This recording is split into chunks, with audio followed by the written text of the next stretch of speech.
Ce samedi matin, le ministère de la Défense russe nous fait état de l'avancée spectaculaire de ses troupes dans la localité de Pokrovsk. Oui, à la clé, une nouvelle localité, mais aussi une route importantissime pour l'approvisionnement des soldats de M. Zelensky. Et aujourd'hui, ils sont obligés d'emprunter maintenant des itinéraires secondaires qui ralentissent de façon considérable le ravitaillement de ces troupes sur le terrain. Hier, je vous ai fait état de conquête de 2 localités. Donc hier, aujourd'hui, ça nous fait déjà 3 localités. Et avant-hier, je vous ai informé que le ministère de la Défense russe nous avait informé de la conquête de 2 nouvelles localités. Donc, en 3 jours, avant-hier, hier, aujourd'hui donc 15 février 2025, la Russie a conquis 5 localités.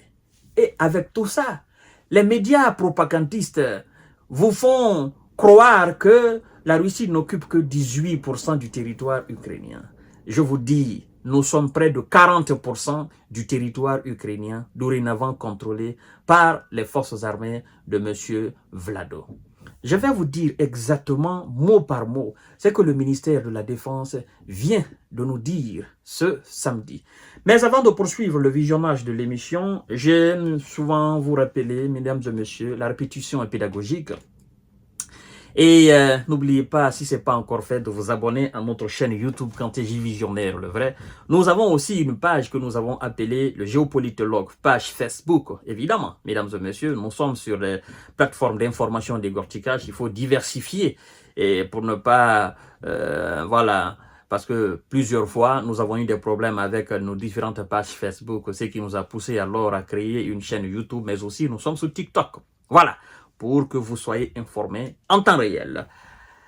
Le ministère de la Défense russe nous informe avoir pris une localité dans l'est du pays de M. Zelensky.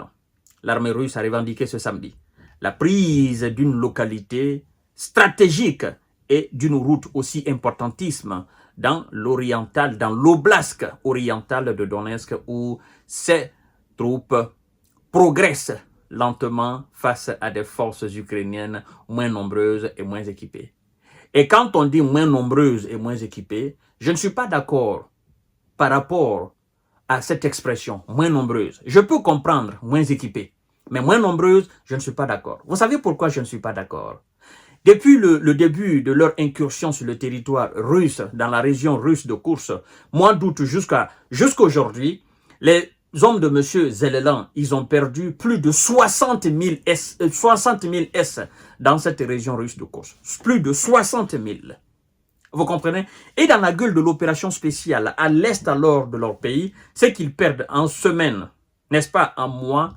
Je me dis qu'ils n'ont pas raison de nous dire qu'ils sont moins nombreux.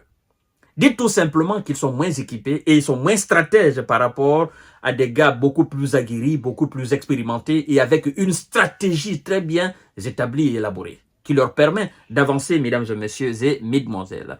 Alors, le ministère de la Défense russe affirme que ces unités du groupement centre avaient conquis Berezhivka, une localité située près de la route T0504 et reliant les villes de Pokrovsk et de Kostiantynivka, 2 bastions ukrainiens dans la région.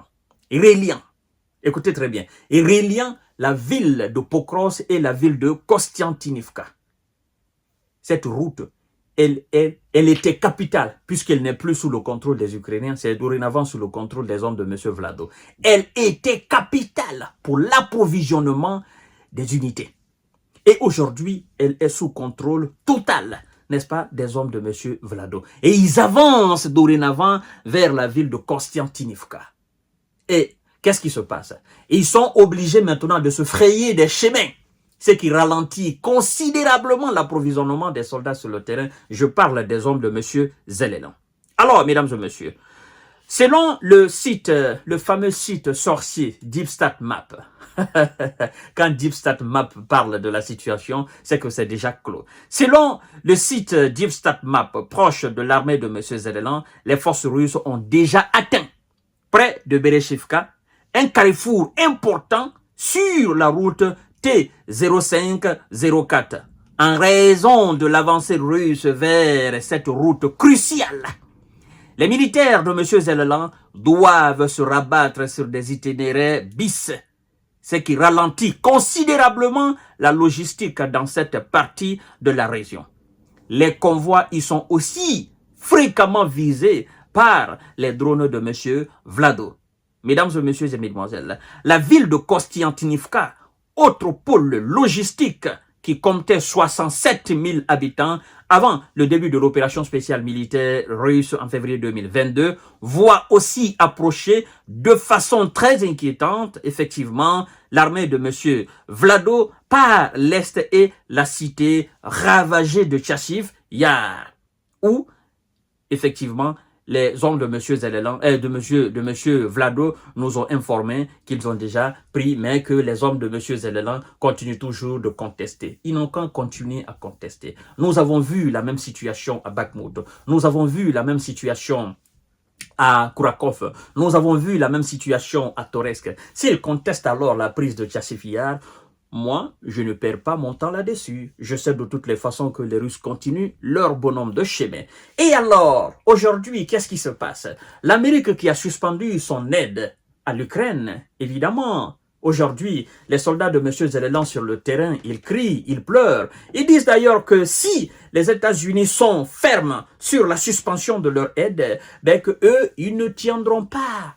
Et que ça sera une catastrophe, non seulement pour leur pays, mais aussi par extension. Ils aiment souvent mettre la pression sur les Européens en disant « Si nous nous tombons, sachez tout simplement que Vlado va continuer son chemin, n'est-ce pas, vers l'Europe occidentale. » Mais rassurez-vous, les Européens de l'Europe occidentale, M. Vlado n'a aucun intérêt de s'avancer dans les pays comme la Pologne et la Roumanie. Lui, il n'a aucun intérêt. D'accord? Il n'avait même pas d'intérêt à lancer l'opération spéciale. Mais puisque vous l'avez considéré comme un naïf, une bête qui, effectivement, ne sait absolument rien, qu'on peut manipuler à ne pas respecter les accords de Minsk et les accords d'Istanbul, vous avez créé un scandale. Et vous êtes en train aujourd'hui de tirer le diable par la queue. Mesdames et messieurs et mesdemoiselles, sur le terrain, voici donc ce qui s'est passé ce samedi. Je vous reviens tout à l'heure pour une nouvelle série d'informations de décortiquage. Partagez la vidéo dans tous les groupes possibles. Merci beaucoup.